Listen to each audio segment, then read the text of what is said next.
ഭരണവിരുദ്ധ വികാരം എന്ന സംഗതി താഴെത്തട്ടിൽ ഉറങ്ങിക്കിടക്കുന്നുണ്ട്. അവ പ്രവർത്തിക്കും. അതിനെ മറികടക്കാൻ സ്വരാജിന്റെ വ്യക്തിപ്രഭാവം കൊണ്ട് കഴിയില്ല, മുഖ്യമന്ത്രിയുടെ പര്യടനം കൊണ്ട് കഴിയില്ല. ഇത് മനസ്സിലാക്കുന്നതിൽ LDF-ന് വീഴ്ച പറ്റിപ്പോയിട്ടുണ്ടോ? അതിനനുസൃതമായിട്ടുള്ള കൗണ്ടർ സ്ട്രാറ്റജീസ് അവർ ഉണ്ടാക്കിയില്ല. ഭരണവിരുദ്ധ വികാരമല്ല അടിക്കാൻ പോകുന്നത്, പ്രാദേശികമായ പല സംഗതികളാണ്. അതിനെ മറികടക്കാൻ കഴിയും. മറ്റൊന്ന് UDF-ന് മേൽ ആരോപിക്കുന്ന ഈ സമവാക്യ പ്രശ്നങ്ങൾ, അവരുടെ ബന്ധങ്ങൾ എന്നിവയെ ചൊല്ലി ഇവയെല്ലാം നമുക്ക് മറികടക്കാൻ കഴിയുമെന്ന് ശരിയാവണ്ണം എന്ന് വെച്ചാൽ ശരിക്കും ഭരണവിരുദ്ധ വികാരത്തെ നമുക്ക് അങ്ങനെ മറികടക്കാൻ കഴിയുമെന്ന് ഉറച്ചു വിശ്വസിച്ചിരുന്നു LDF? അതോ ഭരണവിരുദ്ധ വികാരം പരിക്കുണ്ടാക്കാൻ പോവുകയാണെന്ന് അവർ അറിഞ്ഞിരുന്നു അവസാന മൊമെന്റിൽ?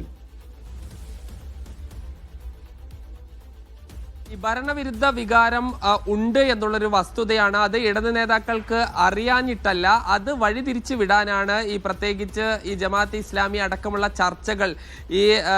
ഈ വിജയരാഘവനാണെങ്കിലും മുഖ്യമന്ത്രി ഇവിടെ വന്ന് പ്രസംഗിച്ചപ്പോഴാണെങ്കിലും എല്ലാ ദിവസവും വാർത്താ സമ്മേളനം നടത്തുന്ന MV ഗോവിന്ദനാണെങ്കിലും എല്ലാവരും ആദ്യം പറയുന്നത് ഈ ജമാഅത്തെ ഇസ്ലാമി വിഷയമായിരുന്നു. അതായത് ഭരണവിരുദ്ധ വികാരവുമായി ബന്ധപ്പെട്ട എല്ലാ ചർച്ചകളും, അത്തരം ചർച്ചകൾ വഴിതിരിച്ചു വിടുക എന്നൊരു തന്ത്രമായി നടത്തിയിരുന്നത്. പക്ഷേ അത് പരാജയപ്പെട്ടു എന്നുള്ളത് വേണം നമ്മൾ മനസ്സിലാക്കാൻ. പ്രത്യേകിച്ച് സ്ത്രീ വോട്ടർമാർ പുരുഷ വോട്ടർമാരെക്കാൾ കൂടുതൽ 12,000-ഓളം വോട്ടർമാർ വോട്ട് ചെയ്തിട്ടുണ്ട്. ഒരുപക്ഷെ മാധ്യമങ്ങൾ ഈ പ്രതികരണം തേടുമ്പോൾ സ്ത്രീ വോട്ടർമാരെ വളരെ കുറഞ്ഞ ആളുകളെ മാത്രമാണ് ലഭിക്കാറുള്ളത്. പക്ഷേ വീട്ടമ്മമാരായ ആളുകളും എല്ലാം തന്നെ കൂട്ടത്തോടെ വന്ന് വോട്ട് ചെയ്തത് അത് ഭരണവിരുദ്ധ വികാരത്തിന്റെ ഭാഗമായി കൂടിയാണ് എന്ന് വേണം നമ്മൾ വിലയിരുത്താൻ. അതുകൊണ്ടാണ് ഇത്ര വലിയൊരു പരാജയത്തിലേക്ക് പോയത്.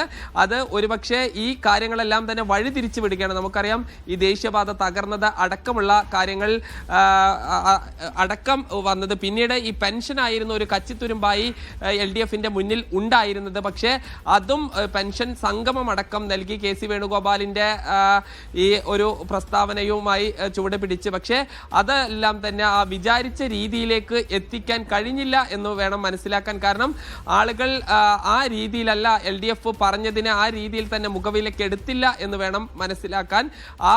തങ്ങളുടെ ആ തന്ത്രങ്ങൾ, തെരഞ്ഞെടുപ്പ് രംഗത്ത് പയറ്റിയ തന്ത്രങ്ങൾ പാളിപ്പോയി എന്ന് LDF വിലയിരുത്താനുള്ളൊരു സാധ്യത കൂടി ഉണ്ട്.